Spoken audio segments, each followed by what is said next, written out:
Investing in the stock market is one way to secure your financial future while saving for your retirement. But choosing the right kind of portfolio to protect your investment can be challenging. Joining us to discuss this more is Peter Sashecki of Everything Financial. Good morning, Peter. Happy Wednesday. Good to see you. Good morning, Carrie. Good morning. So as a financial expert, how do you talk to clients about understanding the stock market or the investment unpredictability? Yeah, one of the best things you can help a client do is have them really evaluate their needs and their goals and figure out what risk level they're willing to tolerate. And also, what rate of return do they really need, and the most conservative as possible to reach what their goals are? Do they need a regular 5%, 6%, 7% return? What do they need every year to reach their goals? Okay, let's talk about investment volatility. What is the best way to figure out how volatile an investment portfolio is? Well, people think it's between how much stock or equities versus how much fixed income is in the portfolio.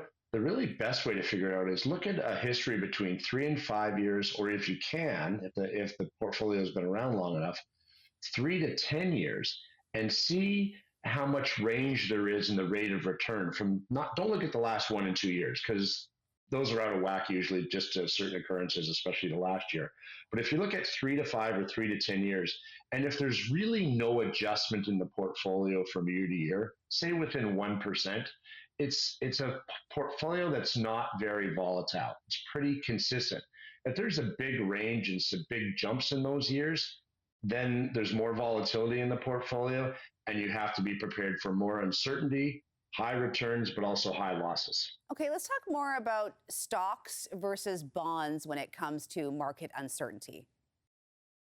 Well, people think that stocks make a portfolio more risky and bonds don't. The problem is bonds can have such a low rate of return, you might not even make enough money to cover inflation.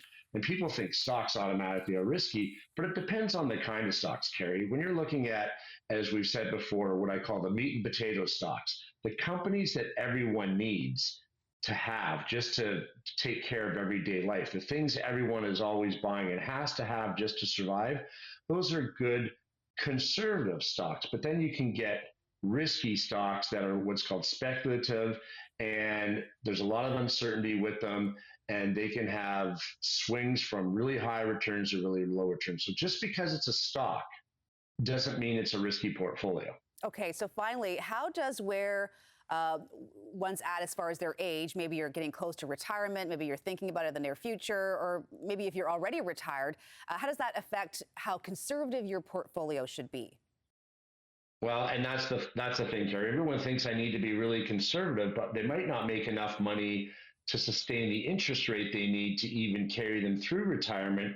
And again, looking at the low volatility in a portfolio, but the portfolio still may have stock. So you're looking at that rate of return over, say, a 3 to 5 year or 3 to 10 year period, if possible, that just never really changes. And it doesn't matter what the number is, as long as that number is always within 1% through those many, many years, then you've got a portfolio that's generally the right risk level for you, because it can be just as dangerous to have such a conservative portfolio that you don't make money. Mm-hmm. You want your portfolio to basically be that you're spending the interest only and maintaining your principal to give you room for error for bad times, bad inflation, things that can happen along the way, or unexpected expenses. Mm-hmm. Okay.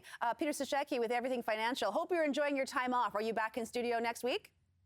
I'm back in studio next week. We'll see you then. Okay, sounds good. Thanks, Peter. Have a great day. Thanks, Carrie.